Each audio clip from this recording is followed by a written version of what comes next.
This is Htown Wheelhouse, and welcome into a special crossover edition of Locked on Astros with our friend Lindsey Crosby at Locked on MLB Prospects. We talk about the stars of today and the stars of tomorrow on this special edition of Locked on Astros. Let's have fun. Alvarez hits a high drive center field. Beer leans back.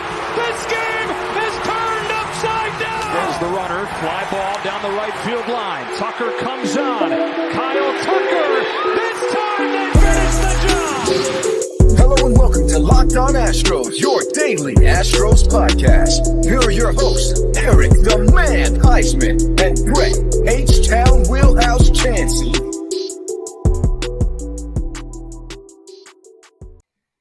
Got a little crossover action for you tonight. Lindsey Crosby, Locked on MLB Prospects. Brett, call him Htown Wheelhouse from Locked on Astros. And we are talking some of the Houston Astros rookies this year because it's been a kind of a surprise. Outfielder Corey Julks has been more than a lot of people thought that he would be at this point in the season. And Brett, what are Astros fans saying about Corey's, 13 games at the major league level? Well, they are just super impressed. Number one, he's a homegrown talent. He's from Friendswood. Literally, I could probably throw a rock into the town he lives in.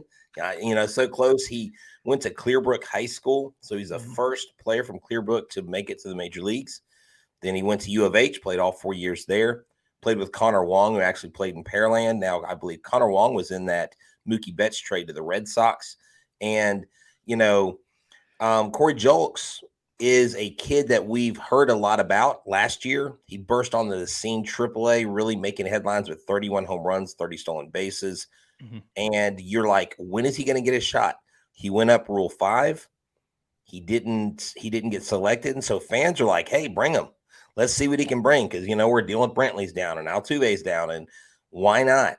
And center field's kind of a crapshoot. And, Jake Myers, we don't know what he'll become. And this kid has stepped up and he has shown leadership. He has shown poise.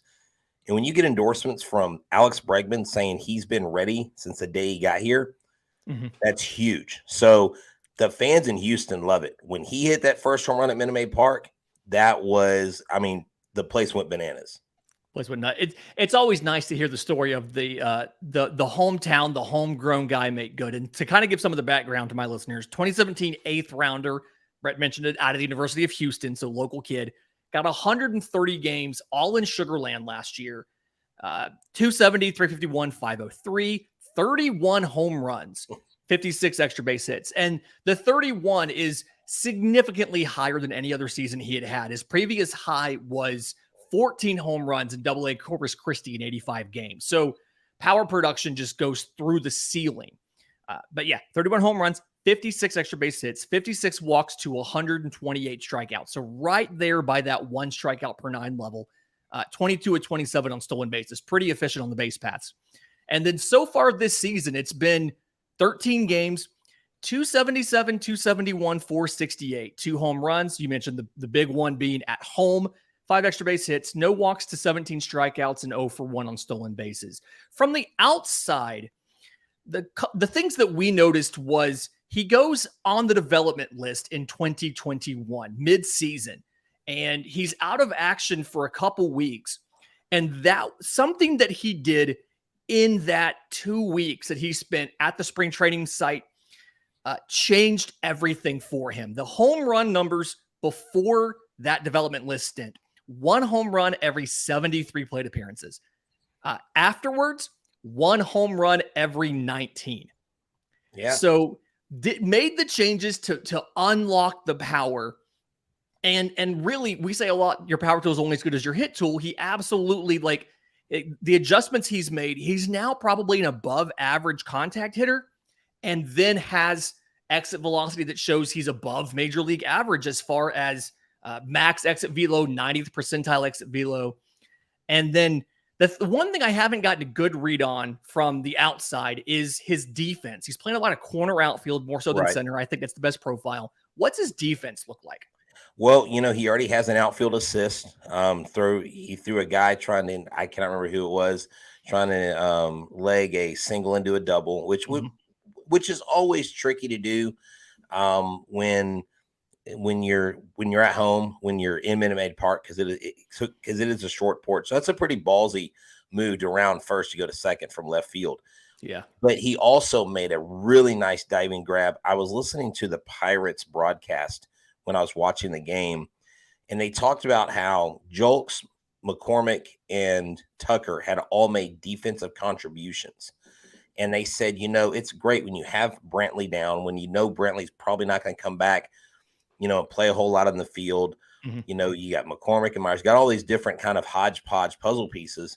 And Corey Julks come in here, and he just sacrifices his life and limb just to get a dying, fly ball, almost a seeing-eyed type single hit. He's got a good arm. He has range.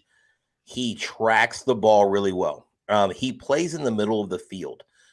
He doesn't play deep. He doesn't play shallow. He plays in the middle. And Dusty picked up on that. And he said, when you play in the middle of the field, you're going to have more chances. And he just knows how to track down those fly balls. He did that a lot in college. I mean, he's played all over. He's played third. He's played outfield. But look, he's not just a bat. He's got a glove. He may not be a Pedro Leon arm, but he can still throw runners out. So his defense has been a nice and welcomed addition to the Astros. Yeah, and that was one of the questions that we had from the outside was kind of looking at. We think he could play everywhere, but he's probably better suited for a corner. The speed was above average, like you mentioned.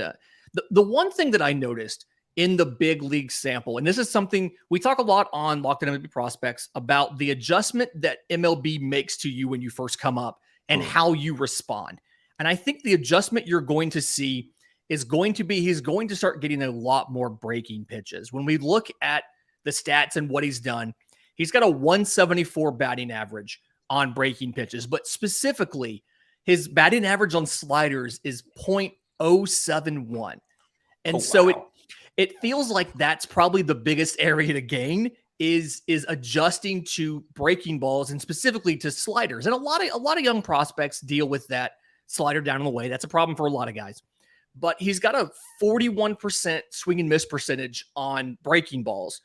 And then it's kind of hovering around the same on changeups. He just hasn't really gotten a lot of changeups. So really good fastball hitter, kind of matches what we saw. A little bit of work on slider. So that's something I think that Houston fans should probably watch out for. If he has a little bit of stretch where the production maybe isn't to the same that it's been the first 13 games, it's probably because he's having to make the adjustment of they're throwing me tons of sliders down and away, and I've got to learn what's a strike out of the hand and what's not a strike out of the hand. But yeah, that has been the thing. And I know, talking about making that adjustment, Jeremy Pena, really fell off. He was right there neck and neck with Rodriguez for the Rookie of the Year campaign. And then he just disappeared from everybody's mind as being the leading, ROI, AL candidate last year. And then he made the adjustment late in the season and he started laying off pitches. Those breaking pitches, and it depends on the pitcher too, because some of these guys that do throw sliders, they hang it. They throw these cement mixers. But if a guy has a pitch, when he throws it at you, it's got enough velocity where you don't see the break until last minute. On the couch, it's easy to go, why did you swing at that? But to the batter, that ball's coming to the strike zone, and all of a sudden it disappears. And so that's what they really have to plan on. And I trust that the Astros hitting coaches will help him with that, because he talked about his power numbers changing. And he just said, I made some adjustments. I was sometimes too long. I wasn't, closed here. I wouldn't do it. And he said, you make those adjustments and then you trust what you can do and you trust your ability. And he said, then I started hitting home runs, and he said, and then I wasn't thinking about it. I was just like, okay, I hit another home run, and I just round the bases. So I love his approach. Yeah. And the timing makes sense. Right about now is where you see the league start to adjust. For context, you mentioned Jeremy Pena's struggles early in the year last year. So he got as high as a 345 batting average on April 16th. And then that's kind of, so we're recording on April 20th to come out April 21st. Okay. And from there, it was about 3 weeks of work, and he bottomed out on May 1st, right around a 211 average. And then from there, it was a steady climb, and it kind of held right around that where he ended up at 253 for just about the rest of the season. So that's kind of an indication of he's got some adjustments coming. It'll be a couple weeks for him to work on that and to adjust on that. I do want to talk about, I've been big on my show about Hunter Brown. And I really want to get into Hunter Brown with you. But first, today's episode is brought to you by our friends at Game Time. I don't know about you, Brett, but I often decide last minute, I'm going to go to a baseball game, or I'm going to go to, my wife wants to go to a concert or a play or something. And so what I love about Game Time is the Game Time guarantee, right? They're there for last minute tickets. You can buy tickets for like exclusive flash deals on just about any sport. But what's great is you get an image of the seat before you buy. It's like 2 taps to actually buy it. Tickets come straight to your phone, and you've got the Game Time guarantee that you'll always get the best price. If you find tickets in the same section and row for less than what you paid on Game Time, they'll credit you 110% of the difference. It's absolutely wild. So download the Game Time app, create an account, use code LOCKEDONMLB for $20 off your first purchase.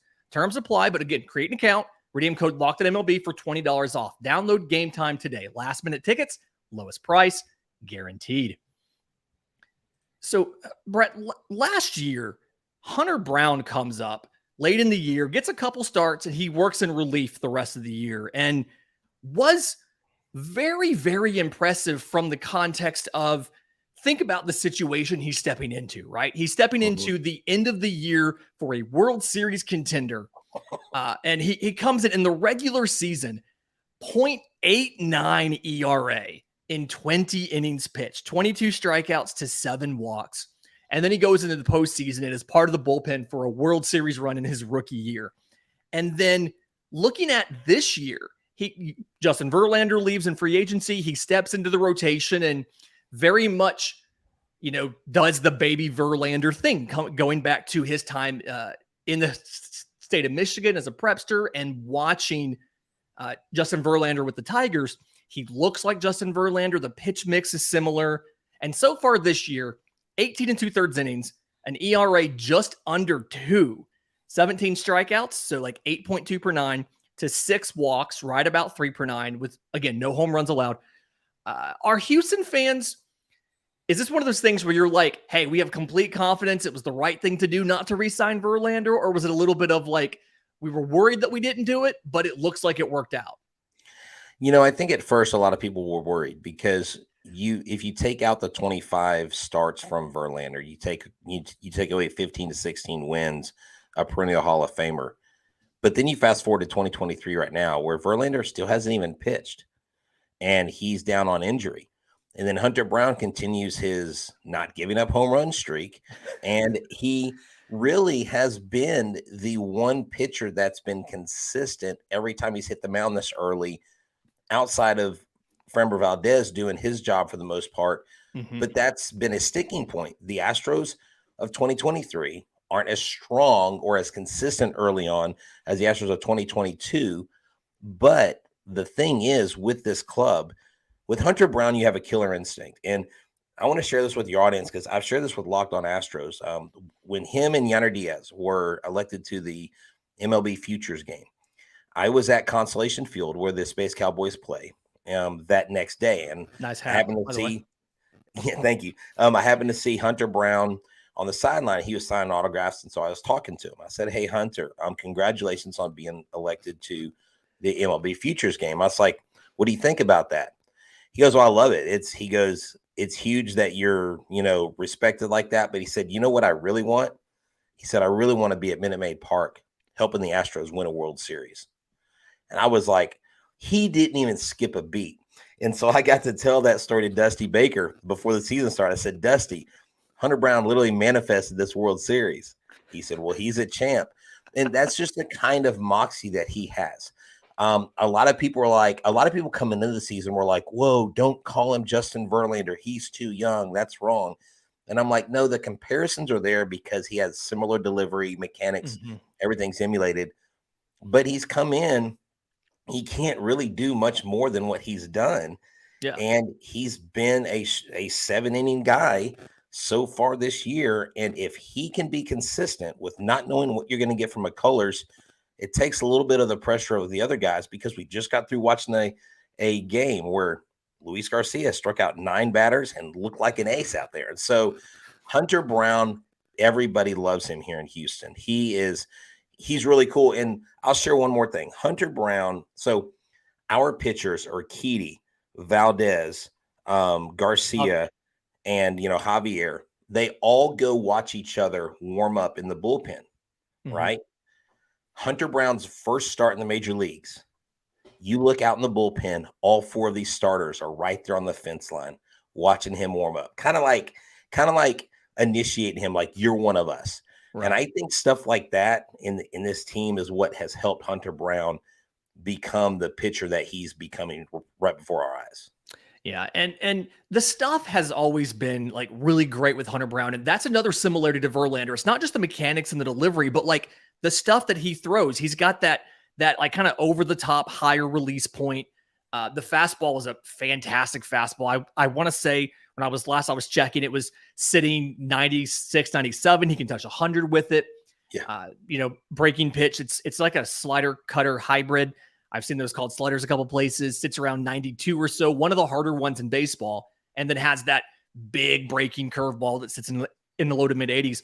I noticed some interesting changes to his pitch mix this year. I was kind of digging into some of the stuff, and I think it's mostly good changes, but he's throwing the fastball significantly less than he was last year, which is normally a thing you'd be worried about. So like last year, he was over 50% fastball, 52% fastball, 31% curveball, and like 13% slider. And then he had that split finger change that he'd throw. I think he threw like 7 of them all year in the bigs. This year, it's like even 33 and 33 on the fastball and the slider. And what it's done for him is the walks have come down a little bit.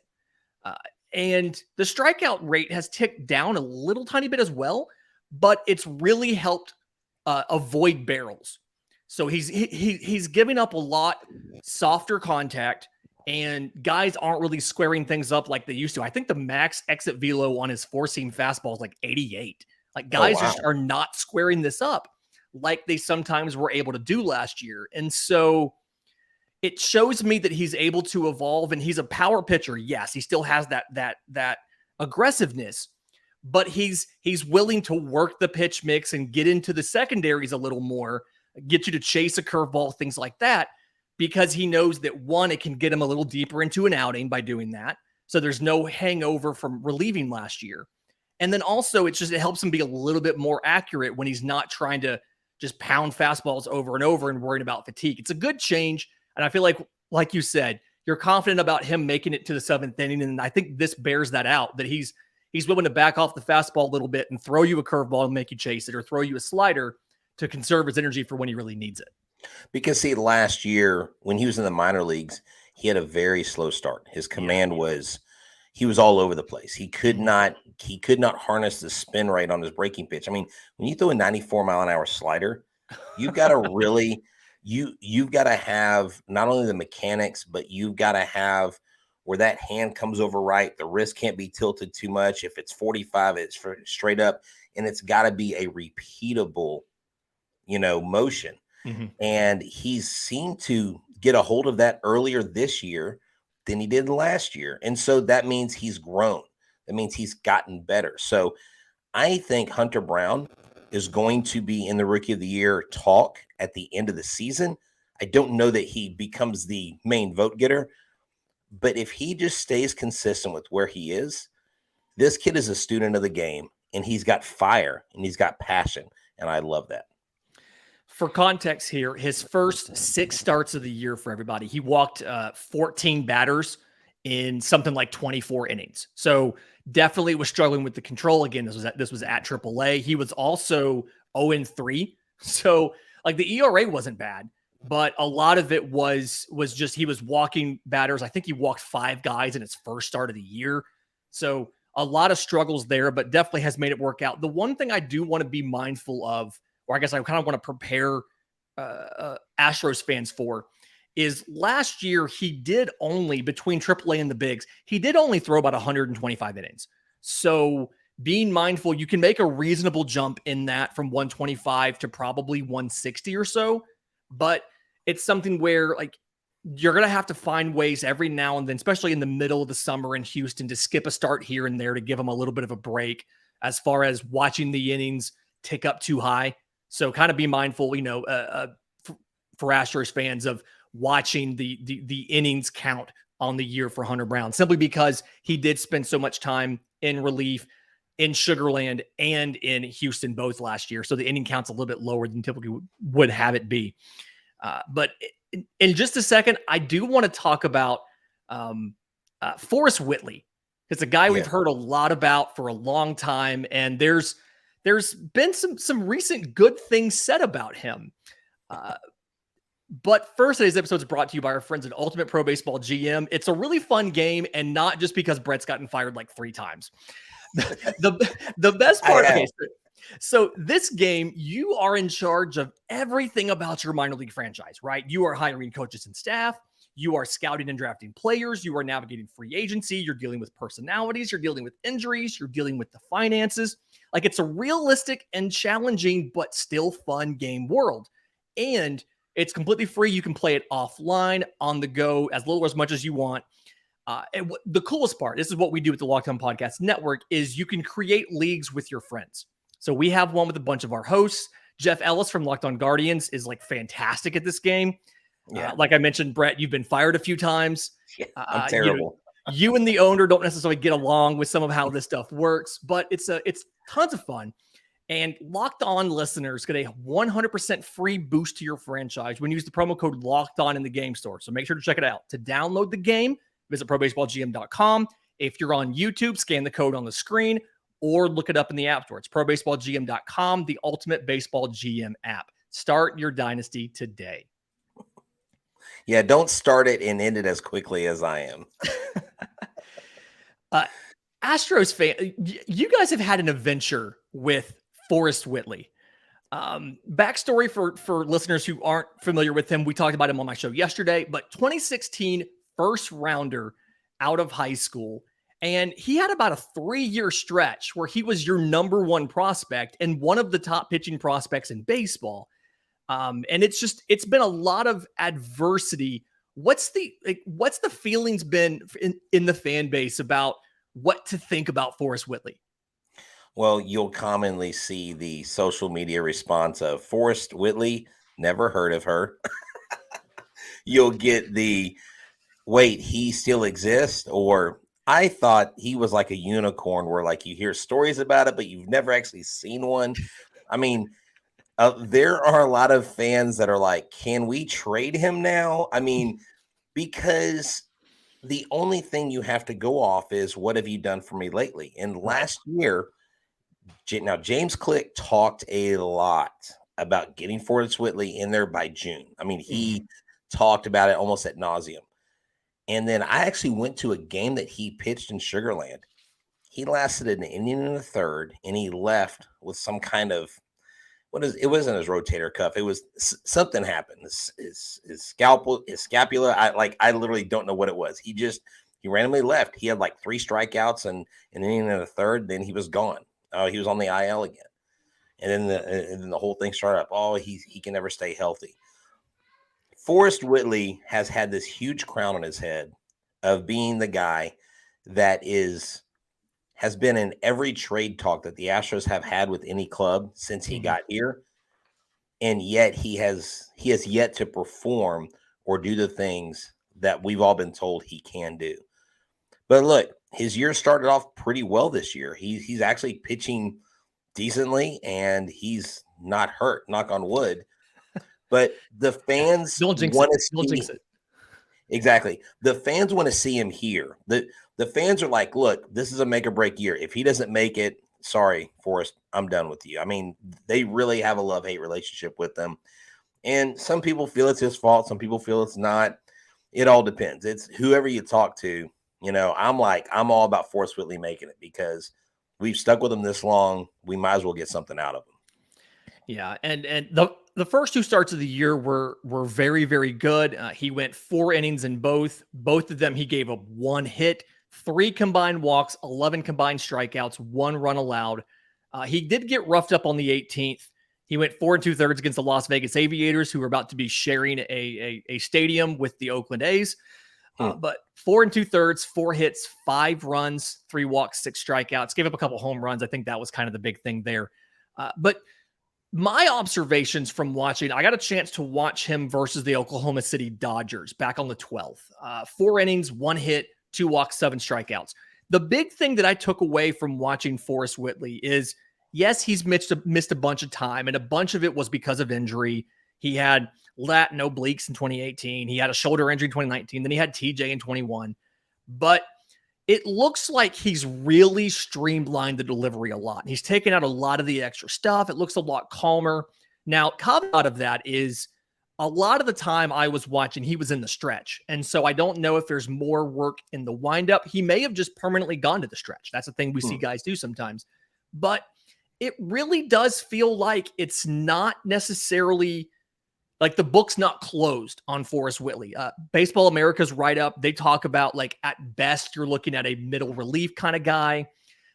There's no chance he's gonna be a starter, that kind of thing. And Wow. I still think the tools are pretty good. I mean, the sinker can still sits high 90s. He can run it up to almost 100. He's still got that slider kind of cutter hybrid. He's got the changeup looks good. I still think he can be a back of the rotation guy. The stuff isn't what it was before Tommy John. It still may come back, but I absolutely think he's still a useful piece and is still somebody you should count on. I really hope he's going to make the big leagues this year. This is his final option year. So it's something where, I mean, he's 25 years old. I want him to get a chance to pitch in the bigs, even if it's only for 1 outing, just so that he can realize the dream that he's been working for literally since he was drafted in 2016. Exactly. And I was actually talking to some fans. I went to the game where the Astros poured on the runs on the Blue Jays late to win their first home series of 2023. That was nice. But the whole thing on Forrest Whitley was they were like, well, do you think we should bring him up sooner or later? I said, I think it's going to depend on how he's doing. I think if he's down there cooking and he's missing bats, let him have a lot of success. Mm-hmm. Wait to see what McCullers does. If McCullers comes back and you're not really confident that he can go a full quote unquote start, do what they've been doing in this minor league system for years. Piggyback, where 4 or 5 innings are here, 4 or 5 innings are there. And you know what? That might be a good primer for Whitley. And you could put Lance McCullers in that relief role. You could put Whitley in that relief role. But you have those options. I think that's kind of what they were doing with Ronel Blanco. I don't know how that's going to turn out. Ronel's kind of leveled off a little bit from his hot spring and WBC. But I think Forrest Whitley comes in when the Astros feel like the time is right. I would not mind if he came in like Hunter Brown late in the season. We have these phantom injuries pop up. You may need to rest McCullers. You may need to rest Urquidy. You may need to rest Luis Garcia. Give him a couple starts. Then, if you think he's ready, put him in some playoff situations. Hunter Brown thrived in that. Forrest Whitley could do the same. So, I don't know if you catch lightning in a bottle 2 seasons in a row that way, but there's more than one way to get Whitley on this roster. My issue is don't bring him up too soon. Yeah, he needs to get as much confidence as possible, kind of given his career path, really, not just his year, but his career path and what's happened. I think it's a good plan and probably the best way to handle that. Brett, if listeners of Locked On MLB Prospects want to check out more about the Astros and what you guys are doing, how can they follow you and find the show and do all that? Well, what I want you to do is go to YouTube, subscribe to our channel. Even if you're not an Astros fan, we preview our series against other teams. And look, we just have a fun time. We have a great time on there. You can go to Apple, Google, Spotify, wherever you get your podcast. And if you're an everydayer of Locked On MLB Prospects, you can become an everydayer for the second listen with Locked On Astros. But what's cool is we get player interviews. We had Corey Julks on before he got called up. We've had Ryan Stanek, Robert Flores, David Sampson. Some pretty big names come through our studios, and we love to talk to them because they get us in on the national game as well. So come check us out. You can find me at Htown Wheelhouse on Twitter, Instagram, and TikTok. You can find our co-host Eric at Eric Talk Stros. And then you can find the show Locked on Astros, literally Instagram, Facebook, TikTok, Twitter. I mean, pretty much wherever you get your podcast, any social media, we're there. We're hanging out. And for Astros fans, I'm on Twitter at Crosby Baseball. The show, obviously, Locked in MLB Prospects, available wherever you get your podcast and on YouTube. And if you have questions for the mailbag, we do questions every single Monday, a Mailbag Monday episode. Send them to me either on Twitter at Locked on Farm. You can email us, lockedinmlbprospects@gmail.com, or we do have a Discord as well. Until next time, remember, it's always a great time to pay a minor leaguer.